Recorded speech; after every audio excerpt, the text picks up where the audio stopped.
2-point ball game. And a Chicago timeout. And that's the last thing that Coach Tom Thibodeau. Top in the Eastern Conference, you see the Atlantic Division leading Boston Celtics, and they have been on a tear. Chicago comes in having lost 2 consecutive games, and without Rose, and this is the 22nd game, and the previous 21 games missed this season. With Rose not in the lineup, they are 14-7. So look to build upon that, leading right now by 7, and clock is ticking here in the 4th. And it's not a foregone conclusion that these Boston Celtics will win the Atlantic Division. You're looking at, they got a brutal schedule the remainder of the way, as well as Philadelphia. So it really depends on which team is going to step up as the season goes down. They got 13 games left, 9 versus plus 500 teams, 5 home games and 8 away. So this Boston Celtics team has some work to go. Garnett just grabbed his 13th rebound. That tie is a season high, and Doc Rivers will talk things over. Plenty of time left. 7-point Boston deficit. And we take a break. Renardo Lowe giving us a shot of the sole of his foot. Well, because of the shot-making ability of Ray Allen, you're really never out of a ball game. Can we move in on that shot at all? See, that's why I still think he's behind. I think it's on. I think he's on there. I do too.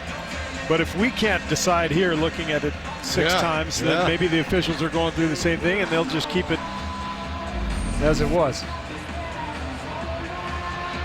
What a shot, though. I mean, you know, we've seen Doc Rivers draw up so many great plays for the Celtics and for Ray Allen in particular.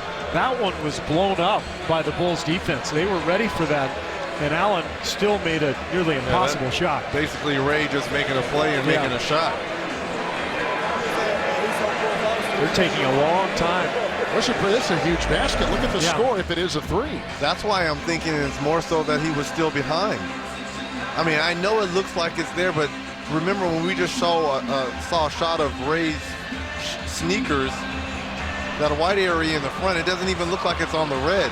You know what we need? We need the NBA officials to take the mic like in the NFL game and give the full explanation. You know, after further review, the white sole of his foot was on the red marker. It's on the arc. Bonnie McCutcheon, Leroy Richardson, and Sean Wright are our 3 officials here tonight in Chicago for another battle. The Bulls, by the way, have won 4 consecutive games in this building against Boston. They have had success. Video review, the call on the floor has been overturned. The 2-point field goal. Well, Reggie, I was trying to pad his stats for the all-time. Selfless, Reggie. You're selfless. You're a great teammate, but you're wrong in this particular case. And that's a 2 by Ray, and so they take a point off. 91-86. Allen's got 14 points and heating up here in the 4th quarter with 7 in the 4th. I don't think it changes the way you play it if you're Doc Rivers. You don't foul. You play this possession out. Try to get a stop, and now you can play the foul game if you can get a bucket to go. You know, maybe get a 3 to go if you're Boston. But this possession, I think you got to play it out. Yeah, it's huge. You can't foul right here, and once you do that, timeout, and you try to go for a 3. Chicago's got a timeout. Boston has got 2, and Boston does have a foul to give. They've got 1 foul to give. 42 seconds to play. 20-second timeout taken by Thibodeau, so now they are out of timeouts. If you're going to use the foul, though, for Boston, you got to use it quickly. You don't want too much time to go off. So this is a case where maybe you go for a steal right away, and if you take the gamble and you pick up the foul, that's okay. And if you're Boston, one thing you can't do, you can't give up second shot opportunities. And we know how well Chicago likes to crash the offensive glass. Well, we are 23 days away from the beginning of the NBA playoffs on TNT. Yes. It begins Saturday, April 28th. Win or go home. The playoffs and TNT. I can't wait. Playoffs are going to be great this year. And we're going to have a more regular schedule for the teams that will be this compressed field. And I think some weird stuff could happen because of this lockout season. I'm not sure how much the records mean. There have been some games that have really been misleading, some fatigue games.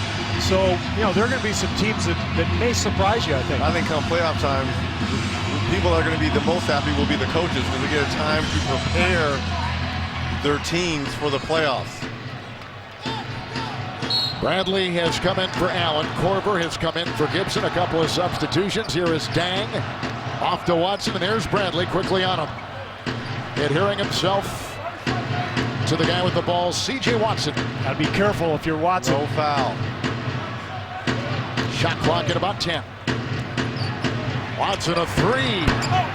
Rebound by Kevin Garnett. Timeout Boston. Timeout. As Garnett grabs yet another rebound, his 14th of the night. Well, the one good thing that C.J. Watson did was he ran the clock all the way down. So now you look at the game clock, 25 seconds left. Not enough time for Boston to get a three and then play out of possession. So now you've got to get a shot and obviously a quick foul. Well, obviously the timeout, you bring Ray Allen back, the best three-point shooter on the Celtics team, and you're right. You run the shot clock down here, you take a three, but if you're the Boston Celtics, you call timeout, you're down 5. I think you got to look for a three right here. Obviously, you can go in and you need 2 possessions here, but with Ray Allen on the floor, I'm trying to free him up along with Paul Pierce, who's knocked down 2 threes tonight. Bulls do have some good free throw shooters as well. Corver usually is their closer. That's why I would go with the three if I were Boston, if he can get a good one, because Bulls are likely to get the ball to Corver and see him make 2 free throws. Allen, Rondo, Garnett, Pierce, and Bass, the Celtic 5 on the floor.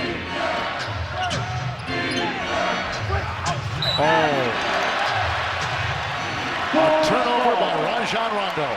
Boy, was that unfolding. That was a beautifully executed play by Boston, and Rondo just couldn't execute the pass. 14 turnovers, 5 in the quarter for the Seas. And there's a turnover right there. Boston has it. Shot clock is off. They crowd Allen out to Rondo. A 2. Rebound by Noah off to Corver, and Chicago has a quick foul from Ray Allen there, Kyle Corver. Well, they had opportunities. The turnover by Rondo in the exchange to Allen. And then Rondo had a wide open three after the steal. We told you before there was a foul to give by Boston. So Chicago will inbound, 6.7 to play. Barring a Reggie Miller miracle here, you know, but Chicago's going to hang on, and really good win. Coming off 2 consecutive losses and really a poor first half. Here was that turnover. Look at the play. Rondo thought that Ray Allen was going to flare. Instead, he was running all the way to the corner. To the short corner. If he would have went to that elbow area, wide open. Tough angle on the pass. You've got to arc it over the top, but it was just a miscommunication between the two of them. Noah, as you see from the line tonight, 5 of 5, 75% from the stripe this season. And he's had a 15.9 rebound performance going. That's what he had the other night against Houston. This keeps the Bulls on course really for what they want, which is that #1 seed in the East to get home court. They had it last year against Miami, lost in 5 in the conference finals, but you always want that game 7 on your home floor in a playoff series. That's nice and all, but if you're 1 or 2, it doesn't matter. I think you're able to win on the road. This Bulls team is 21-7 this year already on the road. They've got the best road record. It's not going to matter. So Chicago coming in and lost 2 in a row, and they come out with a very gritty performance against a